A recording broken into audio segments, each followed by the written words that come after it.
Nakaba, we gotta stop this. Nakaba, we can't keep playing these games. Nakaba, I'm gonna take you to jail at this one. Nakaba!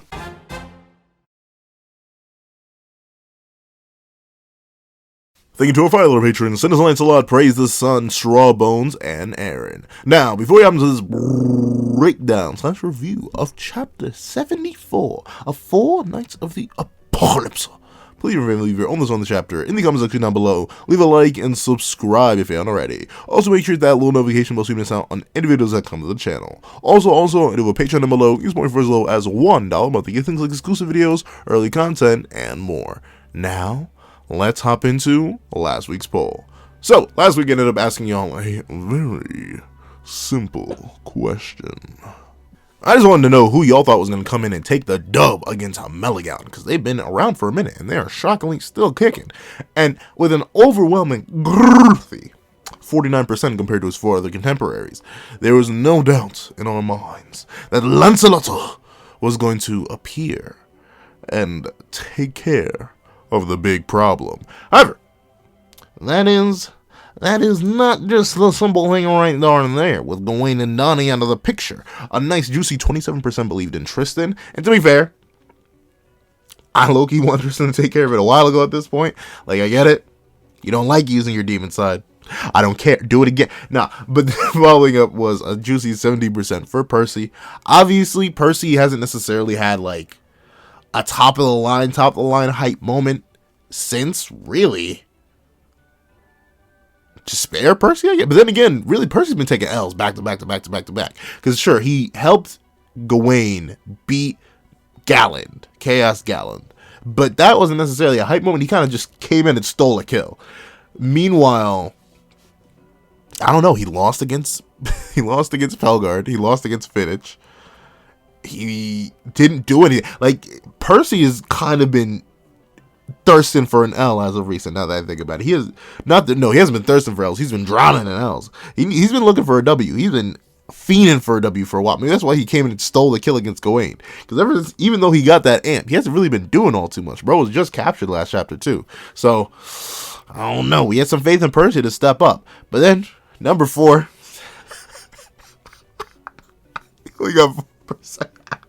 You got 4% of the vote. I'm so sorry, Nasiens. I don't know why I did you like this. I knew it was gonna happen. But 4%. My word, why? But to be fair, maybe the 4% out there were hoping that Nasiens had some secret sauce. He had a secret stash stored in his bag, and he was like, you know what? I didn't want to do this, but bam! Or he's gonna pull us. Yeah, it would have been so metal to see Nasiens just drop a whole Ceranos horn and say, forget it, I'm rolling up the sleeves, I'm throwing hands with the Meliagalan myself. That would be amazing. I'd love to see that. But then finally in last with 3%. 3% is a close run between Nasiens and the last place. Anne. Now, admittedly, I did put her there, mainly because I was hoping for some kind of, like, magic awakening. Because it's entirely possible. We know Donnie got his awakening. I'm not even sure what Nasien's awakening would be. Percival has had multiple magical awakenings throughout his journey, awakening new powers every other week. But so far, and despite being introduced, I think, all the way back in, like, chapter 16, she hasn't necessarily gotten any, like, crazy buffs. So, the door is always open. And 3% of y'all also agree that the door is always open. So, hopefully she gets buffs. Hopefully everyone gets buffs. Then again, it's really like, do we devalue the 4 knights themselves by making everyone buff? And thus making everyone useful to the narrative? Because at the end of the day, because we love Seven Deadly Sins for its comedy, its characters, its romance, everything, it still is a battle manga. And it's hard pressed to be relevant in a battle manga if you can't battle. Or do we just do what we did last time with, like, the Seven Deadly Sins and only keep them relevant by having them be strong and battle ready? I don't know. That may be a video for another time. However, thank you guys so much for participating in last week's poll. Love doing these things. I love getting the community consensus and seeing how we really feel about a chapter and how we feel about the future chapters. So please make sure you get in on tomorrow's poll, dropping at 12 p.m. to make sure your input is included for next week's review. Now, let's get into Chapter 74. What's up, guys? I'm Pencil here, and here we are to read Chapter 74 of Four Knights of the Apocalypse, which is known as Desprit resistant. And that is a good way to put it, because this resistance does seem pretty desperate against this indestructible, teleporting, bedorting, crazy, everything. Like, Meliagalan just going nutty right now, and they a pawn. They a whole pawn. You gotta remember that. Fittich is stronger than this fight. No, I'm kidding. I hope Fittich is stronger than this fight. That's the thing. I don't know. I'm still so intrigued. The phrasing of pawn and the fact that there's random firepower here and they're doing this much. Like, Arthur, what else you got in the bag, dog? You got them Chaos Kings? You got the I still really hope the round table in this world is like all the previous kings in Excalibur given chaos powers, so we could see all their fighting styles, all their history, and stuff like that. Like, that'd be a cool way to give us a glimpse into Leonis' past. But regardless, they're going crazy. Another name for this chapter, I don't even know. Two idiots clashing and Nakaba Y. There we go. But let's hop right into the chapter itself. So we open up and we do get to see that Donnie got cooked, and not in the traditional sense, like, you know, you get cooked like by your boys when you're just not knocking around, having fun, having a good time. But no, like actually being in the presence of Gawain using a gigantic fire attack. Yeah, cooked your boy. Shockingly enough, though, his hair unsinged remotely. That one arrow still is lurking there and still shows every single time whenever Nakaba remembers to draw it. Because there are many a time where Nakaba forgets to draw it. I will admit, the chapter's already opening better than the last one, at least art-wise, because everything is colored in properly. But we do get to see that Donnie is not alone in his pain as he groans and moans. He is right next to Gawain, who's in the pudding. Lots of pudding. Like she is, so, as a wise man once told me, sawing logs and calling hogs. Like, she is letting it rip, called a Beyblade. Golly gee willikers, she snoring. And you get to see that Percy, he is concerned, right? Because, like, obviously Donnie is his boy. He's his OG, the first person he, like, truly bonded with that wasn't lying to him. Looking at you, Lancelot. But he's also worried about Big Sis Gawain, you know, because they homies. They at this point, no matter what they've been through, it's so crazy to turn around on that, though. But, like, isn't that how every one of your homies meets? Like, when you really think about it, who wasn't violent with someone that they ended up closely associated with? No, I'm kidding.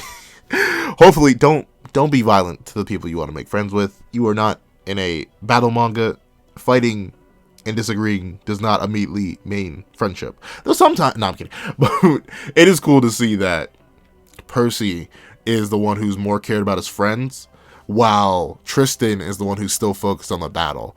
Because if Tristan wasn't there, Percy would end up getting hit with a loogie. Like, I'm not exactly...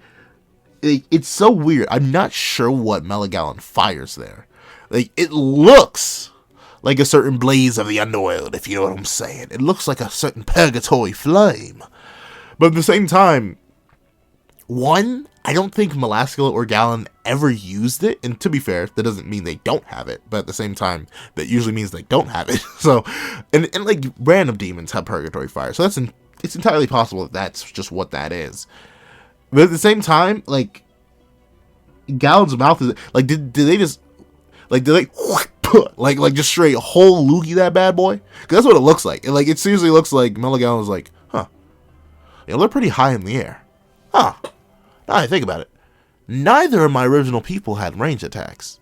They either, like, threw their weapon, which I may not do because that could cause me to infuse, or they summoned other people to do their work for them. What can I... and just spat a whole thing of purgatory flame at them. Interesting. Very, very interesting. But once again, I do like the difference in experience that is shown between Percival and Tristan.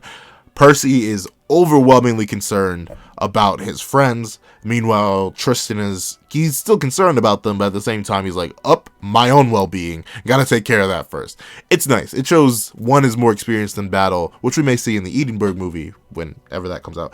And one is still new to it, despite all the adventures they've had. In the past, week?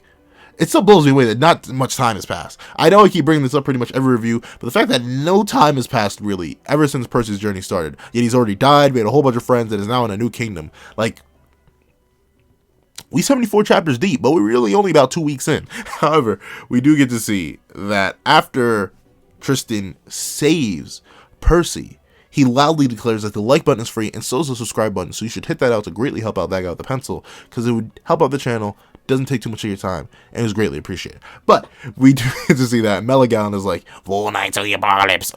Like, I still don't know how I would voice them, because like I have both of their English voice actors in my head, and I can't do either of their voices to save my life. And notably, the two mouths are speaking in tandem. So I'm assuming it would just be their two voices overlaid. Like the speech bubbles, like they probably share one sort of hive mind right now, because I'm assuming Arthur may be like remote controlling the bad boy, like from a range, like, okay, down, XY. And that's how they managed to do the Purgatory Fire Luigi. Like that's how he managed to spit out that special attack. So I'm guessing maybe this is just a unique character quirk that they can just both like yell at the same time. But ironically enough, like Snake Meliagalan could speak. Like she was fully capable of speech. But while the big mushroom Gawain head is screaming at the top of his lungs, and the side head of a cooking Meliagalan in human form is also screaming at the top of their lungs, the top one's kind of just vibing. Like, it's a little bit confused. Like, it's not even there. Is that just, like, is that the third personality? Is that just, like, the snake that Meliagalan once was? I don't know. Because it's like, it's not, its eyes aren't even, it's literally looking down on itself. Like, why are y'all screaming?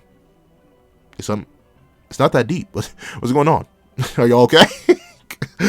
Like, it's not, it doesn't have any words to say. And I guess 3 voices coming out at the same time when 2 voices would likely be the same. I don't remember. Once again, me and anime, not the best of friends. We aren't speaking. I'm kidding. I just like reading manga more. But I don't remember if Snake Meliagalan had a different voice. If anything, I would assume it's just original Meliagalan's voice, but maybe pitched down. So maybe that's why the head's not speaking, so it isn't like a triple voice combo. But then again, Nakaba is not kind of animators in the first place. Like, looking at some of the detail that Nakaba does, he does not care about the anime. He said, fine, you can suffer. Draw these details. I don't care. So, I don't know. It's very interesting that those two are the only ones yelling. Meanwhile, the third head is just, Hakuna Matata. What a wonderful phrase. And it's interesting, right? Because what they're screaming is like, 4 Knights of the Apocalypse. I will get you and I will destroy you. It is my mission to make you breathe your last. Prepare yourselves. But, like, I'm pretty sure it would be a much simpler ordeal for you to make them breathe their last if they didn't prepare themselves. Like, hypothetically, there's just a suggestion. But maybe if their guard was down and you just attack them, or maybe they came in front of you for some reason, transformed into base and decided to lunge at you, then maybe it would be easy. Maybe them preparing themselves and Tristan going into hybrid demon goddess mode and Percy getting himself run through by Tristan to activate super hope mode, or someone like slaughtering Anne, Nasiens, Donnie, and Gawain and putting Percy into despair mode. Maybe that wouldn't be your best interest, Meliagalan. Have you ever thought about that? Have you ever thought about the ease of use if the two just, for some reason, landed in base right in front of you and decided, yes, this is the way I want to fight you? You want them to prepare themselves. Come on now, Meliagalan. You're smarter than that. You're definitely smarter than that. However, we do get to see that Percy and Tristan are like, oh, prepare ourselves? No way. And we see that Anne and Nasiens run over to check on Donnie. And Nasiens is obviously like, Donnie, I swear, you are the biggest idiot to ever idiot. I don't know why we keep you on the team with your ugly yee haircut. Like, he straight starts roasting Donnie. And Donnie's like, hey, you leave me be. If it wasn't for me, that boy Percy would have turned into gone. Because he would have been gone from the narrative after he got eaten. So you leave me alone. And I don't know, Nasiens immediately apologizes, like, hey, yo, bro, I was worried about you, I don't mean it like that. I didn't mean to insult your haircut like that. You still ugly, though. This is why you get nobody. You pull nobody and you're worthless in life. But, I don't know why. Nasiens would never say stuff like that. But I like to imagine, deep down, somewhere inside him, is that original mad herbalist. He became such a nice guy after after his arc. When he was supposedly the main villain of his arc, he just seemed so ominous. But all the ominous nature from Nasiens, it just rarely shows itself around his friends. Like, he does occasionally flicker it on to threaten people, but we know he's a soft boy, deep down, deep in heart. And what I do like, see, that's a case of dual development I didn't even notice. While we see Nasiens' development as a dude who really does care for his friends, really does respect Donnie and all he does for Percival and stuff like that, I love how Donnie is like, hey, whatever, you know, it's cool, it's fine, I wanted to do it, so I did, and if you insult my haircut again, I'm taking your hat. But it's good to see that Donnie, the coward, the thief, the man who wanted to rob what looked like an 8-year-old, is now brave enough to step forward in situations where he would never do so before, for his friends, for his Nakaba, for his family. Yeah, gains. But I don't know. It's nice little. It's not like the most complicated character development. It's not something that I've never seen before. It's not Nakaba blowing me out of the water. But for what is a reasonably short story, like 74 chapters is like One Piece is over 1,000 chapters long. Essentially, I'm not saying the story ain't that long in comparison. So it's great to see that character development on multiple fronts is happening for all of our cast. Once again, Nakaba, he keeps like teasing me like I'm about to make them irrelevant. Ooh, maybe I won't. Like he's like poking at me and poking at everyone who cares about these side characters, and it's like, ooh, I may kick them out of the narrative, but maybe I won't. Maybe I'll keep them relevant. Maybe I'll give them new arcs. Like he's playing with us. He's playing with us. I'm not sure. I'm really not sure. Because most of the side casts didn't become irrelevant in the original series until like after the 100s. So maybe we still have like 25, 26 more chapters with them. Maybe. I'm not sure. I'm worriedly excited. Maybe we'll stay around. And something later on in this chapter makes me think some characters may stay around while others may not. But who knows? We'll see. However, we do get to see that while Donnie and Nasiens are going through their bro arc, dapping each other up, and is like, yeah, the author did the author thing again, and Donnie's like, wait, what did Nakaba do this time? And yeah. So Gawain's small. Gawain is small. And like, I mean, to be fair, it's not exactly the most surprising thing. Like, though it is. I mean, that's the thing. We still don't know exactly how her variation of Sunshine works, because already it's functioning differently than both of the previous times we've seen it.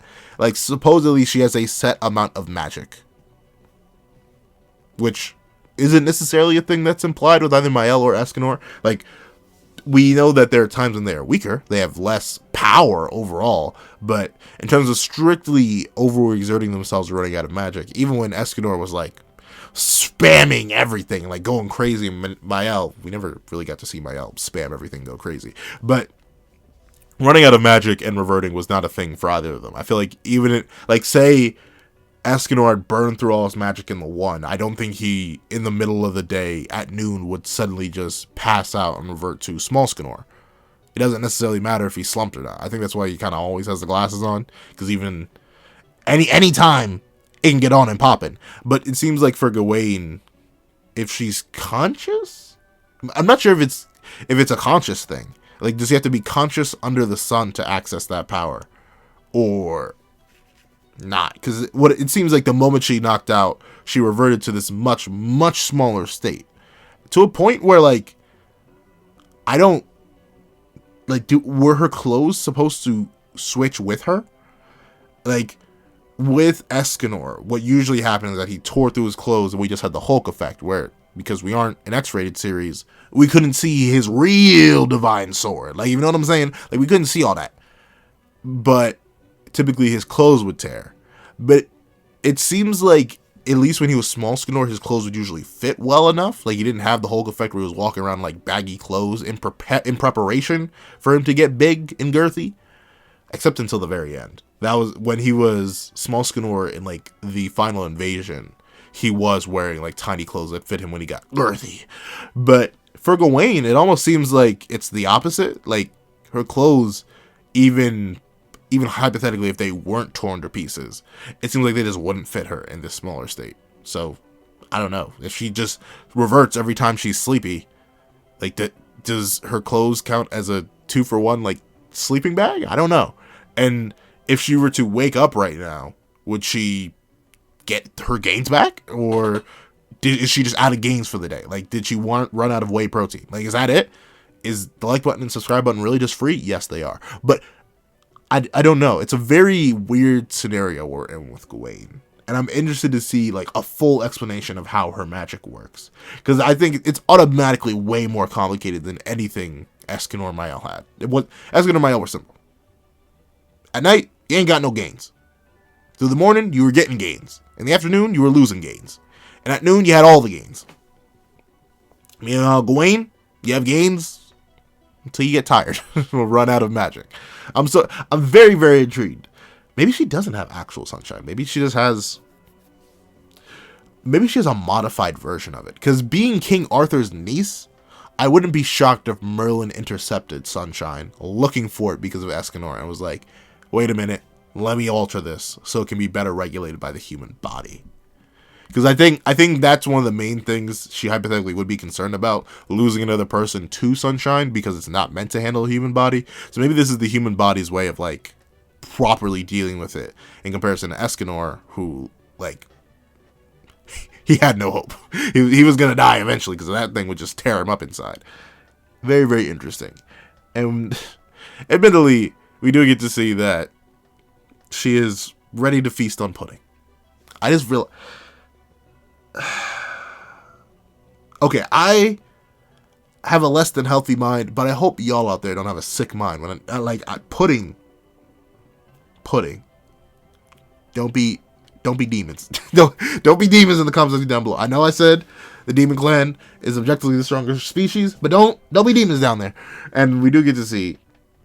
And at first, they don't necessarily understand what's going on. Like, they think, whoa, did Meliagalan's attack do something like this? Like, should it make her small? Like, make her lose all her gains? Like, to the point where I think her boots, now that I see them at the bottom of the page, her boots make up about half her height in her small form. That's how big she gets in comparison to... So, yeah, like, how does she walk around? How does she exist? I don't know. How does she exist when she's asleep? I guess if you're asleep, you don't have to worry about it. Maybe she doesn't even know. Maybe she just, like, would wake back up fully normal in her regular clothes. Interesting. This is very... I wonder if she even knows about this small form. There's so many questions, but let me not. We're probably going to get answers. I'm assuming, like, 5-ish chapters down the line. I do think we still have, like, at least 3 more chapters of Meliagalan, just based on what has been happening so far. But we do get to see that while the theory that Meliagalan may have done something to Gawain pops up, Donnie is like, no, not really. She said something about using up too much magic, didn't she? So, limited sunshine, I'm not sure. Still very intrigued about that. We do get to see that Nasiens is like, okay, so if it has to do with her magic, then does that mean this is her real form? Like, she needs to use magical energy to maintain the game's form? Interesting. And Donnie just agrees. And it's also true. See, ironically enough, now Mael is the outlier. But it was made for a goddess. So does, like, the 2-for-1 special here, how does it line up? Because we have 2 humans that shapeshift depending on if they're using Sunshine's power or not, or if Sunshine just is existing in them. Meanwhile, Mael doesn't have any sort of variation or change when he's using Sunshine. So now that it's 2-to-1, does that make Mael the outlier? Or is the fact that Mael's the original now make him the basis, and Gawain and Eskin are just 2 outliers back to back? Like, hypothetically, if we were to slide Sunshine over to Elizabeth, because she's at least half goddess, she wouldn't mutate. Or even if we were to give Sunshine to, like, Tristan, then again, he's half demon, so it'd probably drive him insane. I wonder how that would work. Can Tristan handle a grace and or a commandment? Would he have Esterosa issues? Esterosa/Mael issues? Because he's got both. He's got that dog in him. Like, twice. He also has that tertiary puppy in him, like the human part. But if he is, whatever. I don't know. I'm wondering how would Tristan interact with the graces and the commandments? Being a halfie. That sounds wrong. Can I call him a half-blood? There we go. For our Percy Jackson fans out there. Interesting. I wonder. But, I don't know. Mael, you're looking a little bit sussy, my boy, if you're asking me. We do get to see that, obviously, with Gawain in this very, very, very compromising state, now the size of, like, her boot, and is like, hold on, we are in public, and I have a coat. So she decides to slide the coat over to Gawain, because obviously, she's not fitting in her normal clothes right now. And we do get to see Donnie.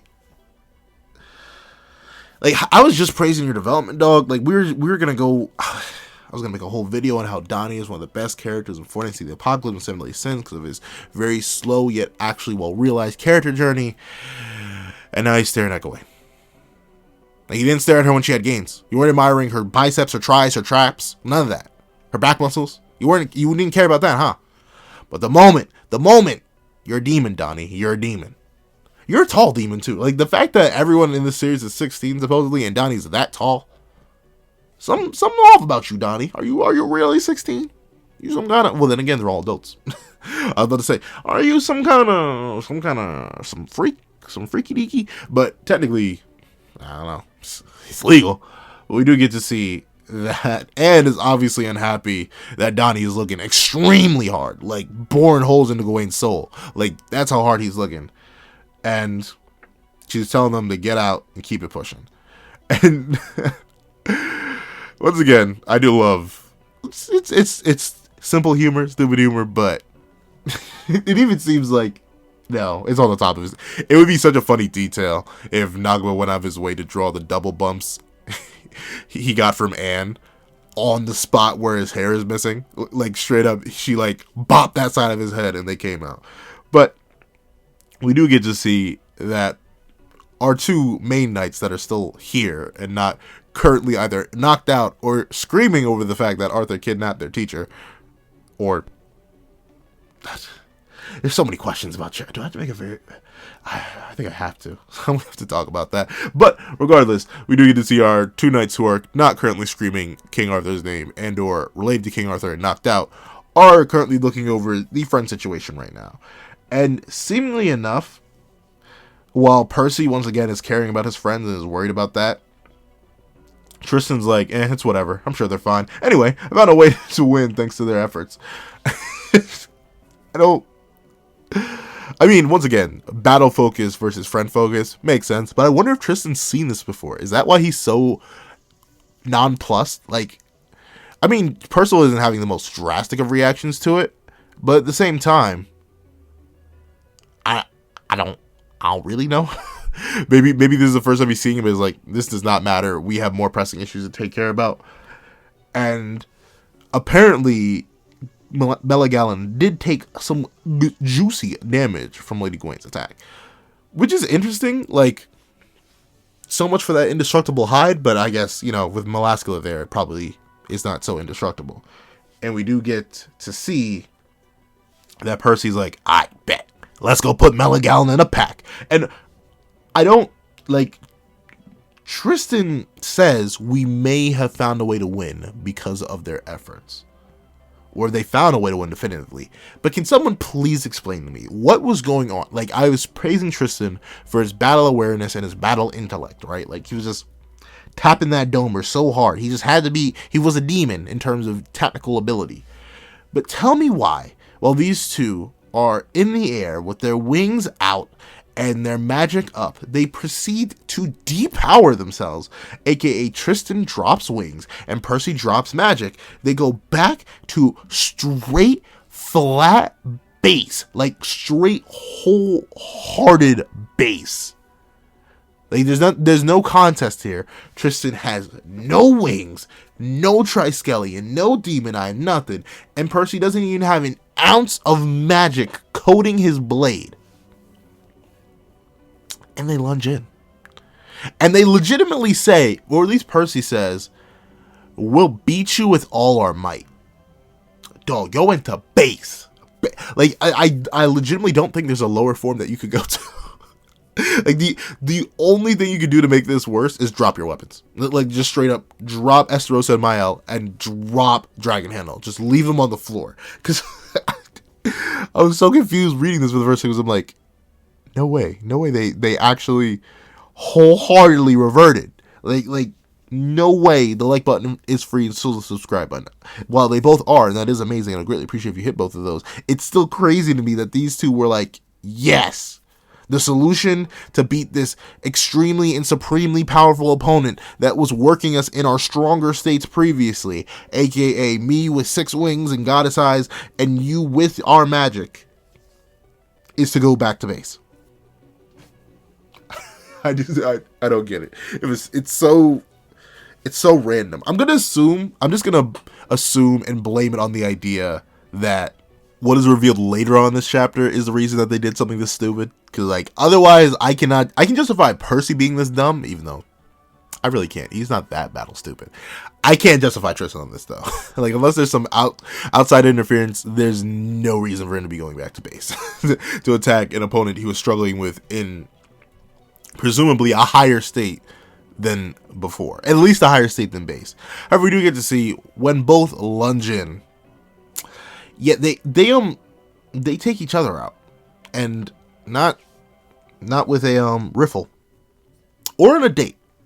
No, they like Tristan puts his knee in Percival's chin, and due to that, Tristan puts his chin onto Percival's helmet, and they both go, "Huh?" Before, like. Lancelot could never. No, I'm kidding. But no, even Gawain could never. Like, how do y'all even do that? Like the level of like disassociation, you need to do something that dumb, that foolish, that idiotic. I'm legitimately at a loss for words. Like how first y'all go into base? Is this? I think the only reason Nakaba made them go into base is because even him, in his non-power scaling caring self, was like, I cannot have Goddess Tristan knee Percival in the head. Because if he does that, Tristan's head will go flying. Like, that's the only excuse I can feasibly think of. Because, the fact that they both get knocked out by this. Like, they both immediately drop. And once again, I'm more than willing to blame this on what is revealed to be true later on in the chapter. But at the same time, aren't both of y'all more durable? Like, I could have sworn, I'm not sure about Tristan, because we haven't necessarily seen him get thrown around that much, but like, some of y'all both have taken some blunt force trauma worse than this before. I refuse to believe y'all really just went, and then, like just dropped like that. Like, that's so, I'm not gonna say it's contrived. It kind of is contrived, but it feels so weird. I'm not gonna lie to you. It feels like Nakaba's like, okay, I have to, like, in his notes, it was like, chapter 74, make all the knights unviable for the ending of chapter 74. And he just couldn't think of a way to do it. Like, he didn't necessarily want to have Meliagalan do it, because then it would make the next chapter look unrealistic. So he had to make the 2 knights do it themselves, but I don't know. There could have been other ways to do that. I'm going to assume that. Like, somehow Nakaba was just like, whatever, you know, it doesn't really matter. Who's really gonna care? It'd be like that sometimes. So he just knocks them both out like that. And we see that apparently everyone witnessing that did see both of them jump forward normally, but then they crash face first into each other. So, like, hypothetically, if you were to like leap forward, instead of like, and you leap forward off one foot, you kind of like turned immediately instead of going straight. Very interesting. And we get to see that obviously the knights are worried about Tristan and Nasiens is worried about Percival, to the point where they both start running in. They're like, I gotta get to my boy. And Nasiens, our perspective character, he's rushing to get to Percival, but he's like, wait a minute. I need dice, you know? What is happening right now? Why can't I reach Percival somehow? Like, and I really want, I'm assuming what happened here is that he, like, I don't know, this is so weird. I wonder if is he running in place right now? Like, the reason he can't reach, like, we know he's having, like, a psychological freak because of what happened. But is he, like, straight, like, is he booking it in place and he just can't tell that he's not moving forward? Because if so, that'd be hilarious to look at. Just, like, I really wonder how the anime is going to do it. Are they just going to do this black screen thing where it's, like, him running in a void? I really want to see Nasiens making tracks on one tile of Leonis. But we do get to see that not only is Nasiens having a whole trippy experience where he, for some reason, cannot hope to reach that boy. No, I'm kidding. He can't hope to reach that boy Percival. And is also having an extremely trippy experience where she's falling into the sky. Like, this is a very weird interaction. I'm not sure. And this is all caused by the same stuff. So I don't know, because then Donnie has a whole different reaction too. He's like, hold on, knock it off. I'm not going straight. Like, the world is constantly spinning around him, so he feels like he's not going straight. Meanwhile, Meliagalan's just like, I'm vibing and healing my wounds every day, sipping on my toxins. And Nasiens is like, could this be Meliagalan's true magic power? And kinda, not really. Do they get a new one? Like, do they reasonably get a new one? Do they count as a unique being right now? Could they hypothetically get some new sauce?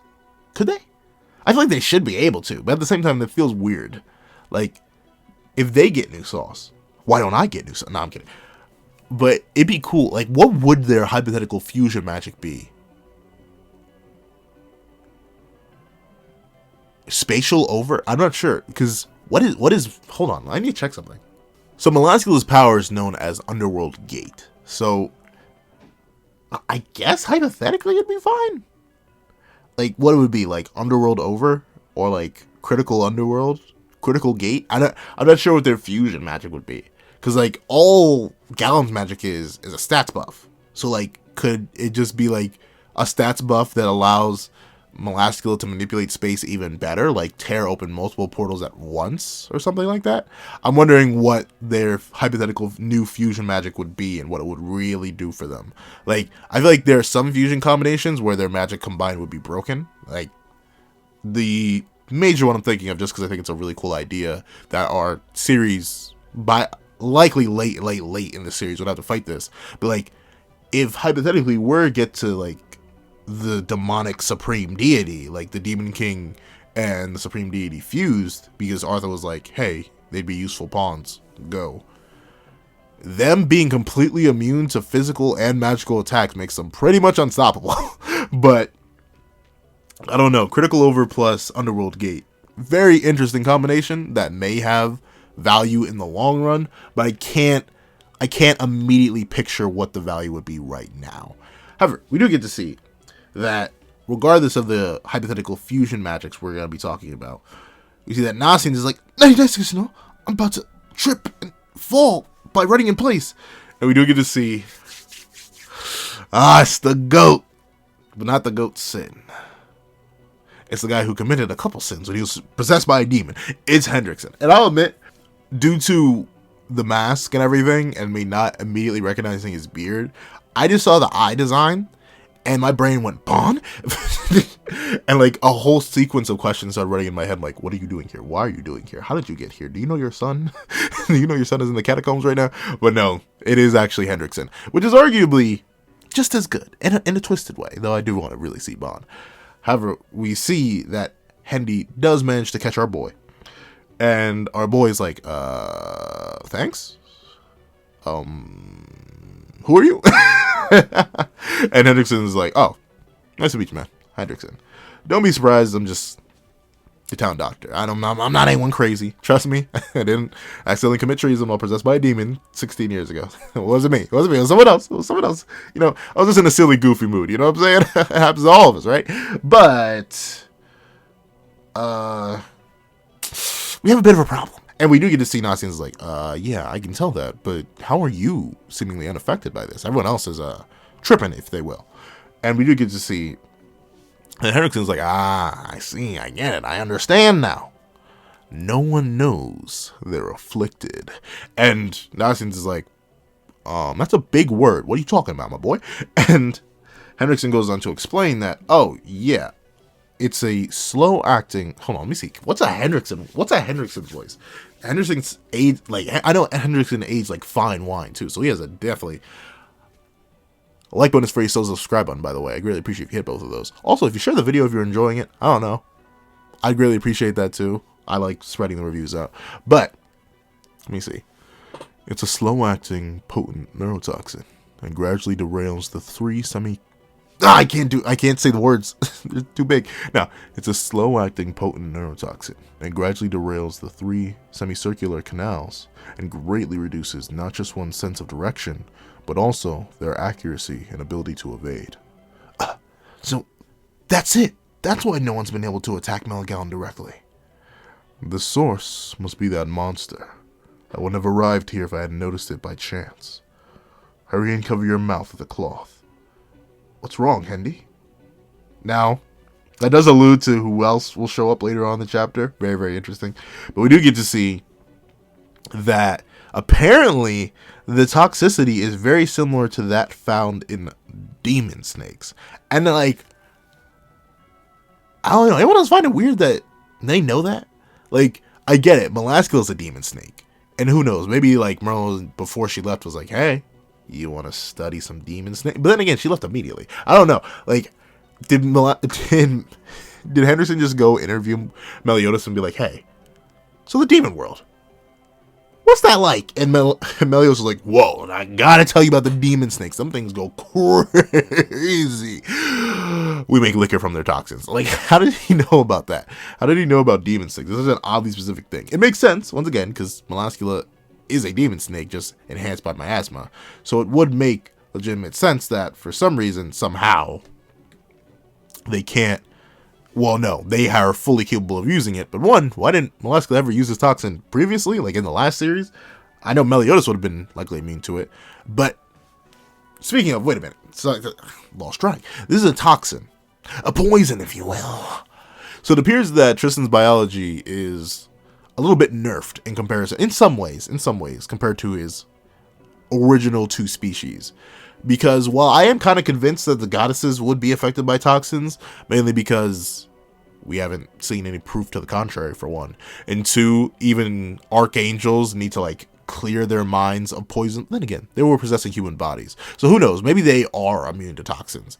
But maybe it's just the human side in Tristan that's holding him back and letting him get toxified, because demons should be immune.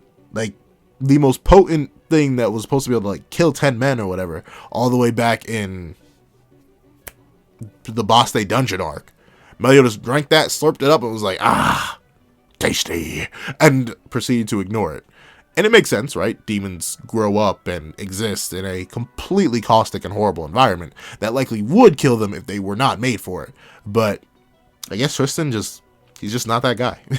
he's just not immune, which does give credence to certain boy of ours staying around for a little bit longer. Because notably, Tristan can't heal illnesses or poisons or sickness. He can only heal physical injuries now, or at least for now. And we know, well, we don't actually know, but Percy doesn't seem immune to poisons, and we never necessarily seen him heal poison specifically. So, hypothetically, they're like a poison healer, because even Lancelot, while he is of royal fairy blood, there's nothing to allude to the fact that he would have a disaster or any sort of variant like that. Like, if anything, his mom doesn't even have that, and she's a direct royal fairy, born straight from the tree. That seems to be a fairy king only ability, so oh no, maybe, possibly, a certain drippy boy with a hat may just have to stick around a little bit. I wonder who that could be. But we do get to see that Nasiens is like, yo, don't worry. Oh, actually, no, it isn't Nasiens who says it. It is Hendrix. He's like, first, let's get everyone vaccinated. And Actually, no. It is Nasiens who says that. Because Hendrickson's like, wait a minute. No. You need to be vaccinated. And we see Nasiens like, hey. I love it. He pulls down the hat. He's like, cracks his back, cracks his knuckles, and he's like, once I know I've been poisoned, there's no problem. And Hendrickson's like, nani? And we see that instantly, it's crazy. Like, he literally just found out, and he already did this. He found out he was intoxicated, and then immediately went mixed venom, dispoison, and on a whim, immediately came up with a perfect antidote. Like, there's literally no flaw. He immediately mixes it out, uses it, dispenses it as a mist, and then it immediately dispels itself. Does anyone else not find that insane? Like, bro said, oh no, we need a vaccine. Oh no, I am the vaccine. And immediately did it. Like, that is nutty. That's so cool. Like, the turnaround time on that is crazy. Someone get Nasiens every poison in the... Does that mean... Whoa, wait a minute. Yo, Nasiens is cracked. You gotta keep him. What? Because he has Wither. Plus this neurotoxin, which he can vaccinate people for. Yo, Nasiens will go crazy. Nasiens in a group... Nasiens low-key solos the verse now. Like, nah. He hard stops at a demon. But still... Any group of humans, he just drops the neurotoxin, gives himself the Ceranos buff, and drops Wither. He solos. Like, how are you supposed to stop him? He has Wither, Demon Snake neurotoxin, Belladonna, and Henbane on top of Ceranos Amps. Tell me this boy ain't Snap. Tell me this boy ain't your favorite. Come on now. He's crazy. He's got to stay around. But we do get to see that everyone is restored to the point where Meliagalan is in shock. The Holy Knights are like, what in the heezy is happening here? And Donnie has finally regained his sense of self. And Anne, I guess, I wonder what, like, in certain scenarios, I guess Donnie was just running around in circles. But what was Anne doing? Like, Nasiens was running in place. Donnie was running around in circles. Anne, were you just, like, reaching for the ground or reaching for the sky? Maybe she was probably doing a handstand because she thought she was going to fall into the sky. So she was probably like trying to grab the ground, which explains why she's like hunched over at the moment. But we do get to see that Hendricks is like, yo, all the symptoms disappeared just like that. Or what? And we do see that as he removes the mask, Nasiens explains like, oh, I can neutralize, generate, and synthesize any poison I've ingested. I made a vaccine in a hurry and sprayed it all over the area. In a hurry? Dog. Like, you figured out you were poisoned, and then 2 sentences later, you had a vaccine that worked. Like, our boy is nutty. He's nutty. He's crazy. And we do get to see that Hendricks is like, yo, what? That's crazy and insane. I'd love to hear about it. And Nasiens is like, yeah. I wonder if this is an English translation thing, though, because he notably says, no, so would I.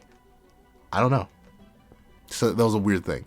We do get to see that obviously Meliagalan, realizing that the little drippy hat man is the one who ruined their games and ruined their ability to easily dominate the battle, they come over and they charge. And they look girthy. Like, they look massive. Like, their hand is the size of Hendrickson in that shot. And I get it. It's most likely perspective. But, geez, imagine they were actually that big. Like, the size, the girth is crazy. The girth really is crazy. So is the length. So is the pulse. But we do get to see that Hendrickson is like, maybe fodder now, but my beard is fire. So I'd rather sacrifice myself than sacrifice you, Nasiens. But, like, Nasiens, bro, if I'm not saying you dope and then debuff and then solo, but, like, at least debuff. Like, hit Gawain. Not Gawain. Don't hit Gawain. Gawain is currently knocked out. Hit Meliagalan with Wither. You have it in your kit. Hit them with something. Like, their mouth is wide open. Both of them. Both of their mouths are wide open. And once again, the snake head is just vibing on top. I don't know. I for some reason, the snake head is my favorite part of the design. Just because it looks like it's consistently vibing. Like, it's just here for the memes and the Doritos. Like, it's not even looking at them. Like, both the Meliagalan head on the side and the Galan head are looking at Hendrickson and Nasiens. But the snake head Meliagalan on top is just, wow. The sky sure is beautiful today. It's been so long since I've seen outside of Merlin's bottle. It's been so long since I've seen the outside of Camelot. I really love life right now. Like, it's legit just vibing. I don't know, I find it hilarious. We do get to see, Hendrickson steps in to not pretend, but to literally protect Nasiens, and Anne loudly declares for Nasiens to run, but don't worry, we have a goat. And bam! Meliagalan gets smacked right in the jaw and gets sent backwards by a certain man. As Meliagalan's head questions, Nani? We see a man declares, Pierce. And I mean, it's a mixed bag, right? Because I love Dreyfus. He's like, good grief, I'm the one who retired long ago. Hey, Hendy, give me a week's worth of compresses for my lower back. And the goat, the myth, the man, the legend himself. Dreyfus is missing a mouth. Like, Nakaba, did you just forget to draw? Like, he's not far enough in the background where you could ignore drawing him out. Like, he's the focal point of the shot. Like, he's straight. Like, I'm going to draw a mouth on him myself. It's bothering me. I don't know. It just feels so weird that he does not have a mouth. It was, like, once again, Nakaba works with no assistance. He does it all himself, week by week. So I cannot get on the man's case for having artistic mistakes or errors sometimes. But this one's kind of like the coloring thing from last chapter. I understand. But at the same time, what the heck, man? Like, he literally looks like Fraudrin right now. Like, no mouth on his head, mouth on his chest. I'm kind of concerned. But we do get to see that apparently Dreyfus is the royal swordsmanship instructor. Having a retirement. I guess he retired from being a holy knight specifically, and I was just an instructor. But it's so cool to see him walking up, vibing with his lower back.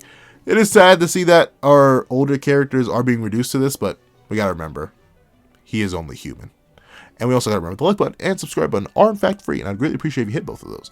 But we do get to see that Meliagalan is like, wow, I really got knocked back by water. And we see that Dreyfus is like, wait a minute, I just blasted a hole in you. Shouldn't you be dead? But like, Dreyfus, you shared a whole body with a high-level demon for a long time. Like, you should know, even if you did blow a hole in them that big, which you obviously didn't because you find out that they don't have a single scratch, but even if you had blown a hole in them that big, you'd have to at least blow 7 holes in them. You know that. You know that. Come on now, Dreyfus. You're better than this. You were in the Holy War. You were there. You were present. Don't be like this, Dreyfus. But we do get to see that, obviously, Meliagalan is not so happy with the fact that Dreyfus showed up, and they lunge in to take care of him. But, once again, Dreyfus, despite doing no damage and being beyond his prime, most likely based on how he's complaining about his back, he is firing off multiple pierce spread shots and managing to knock Meliagalan back. That is pretty darn impressive. And we see that Hendrickson's like, oh, don't worry, bro. I got you. I'll back you up. But we do get to see that a certain someone decides to back Dreyfus up instead. A character who we have not seen, all the way back since Gawain's introduction, which is wild to think about, because Gawain's introduction was 60s? Like 60s, I'm pretty sure. And that's over 10 weeks ago at this point. But we see, with a swang and a dang, they charge through Dreyfus's spread shot and manage to land multiple blows on Meliagalan. And we see the Meliagalan head of Meliagalan be like, hello? That itches. And I love how they don't even say, that's a weird thing to say, a weird way to put it, but not even that tickles, that itches. Do you think that attack would work? We do get to see on Meliagalan's body where they were hit. There are some glowing spears. And La Bomba! La Bomba Tiempo. Time bomb. And the explosions just detonate on Meliagalan's chest. And we see this individual declares, you foolish minion of King Arthur, I won't let you lay a finger on my beloved. And Donnie's like, no, this is gonna, it's her. What is that actually? I actually don't know what that means. I know Nani means what in Japanese, but Daiseskana, I can't, unfortunately some things have become such an infused part of my vocabulary that I can't reference back to where I got them from, because I know I don't speak Japanese. So I don't know where that came from. Nani nice desu?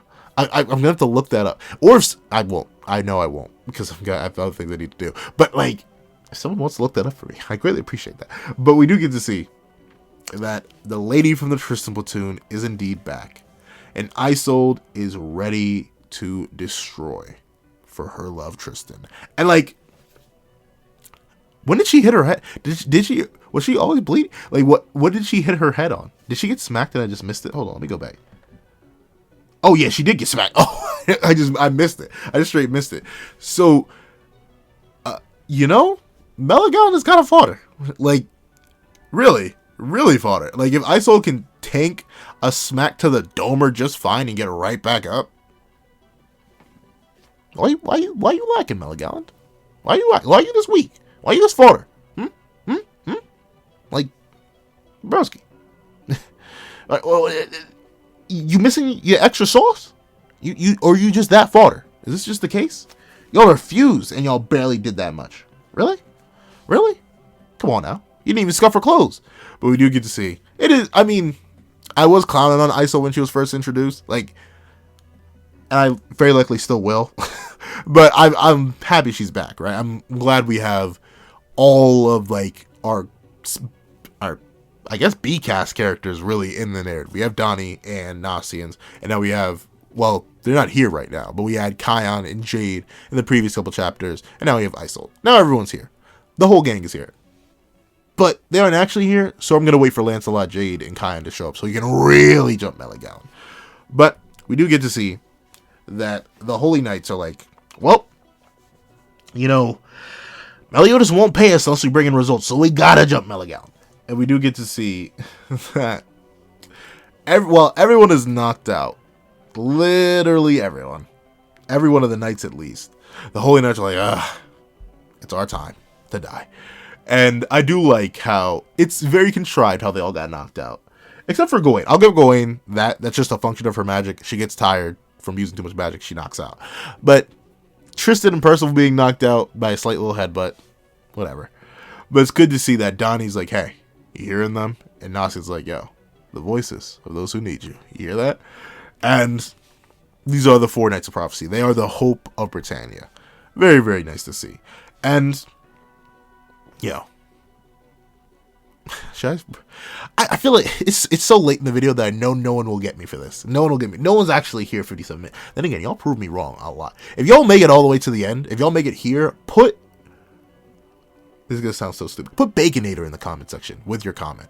I want to know. Put Baconator down there. I just want to see who gets here. But I know all the pan shippers out there are in shambles because all the Nurseable shippers are going crazy right now. The amount of subtext between Nasiens and Percy, it's going crazy. Look how he's holding. You don't hold your boy like that. Like, I don't care. I don't care how many kisses you give the homies goodnight. You don't hold your bro like that. But we do get to see that Dreyfus is ready to step on in. And Henriksen has his magic prepping up right behind him. And we do get to see the Holy Knights step up to Meliagalan. And I do love this shot. For once, the head is engaged in combat.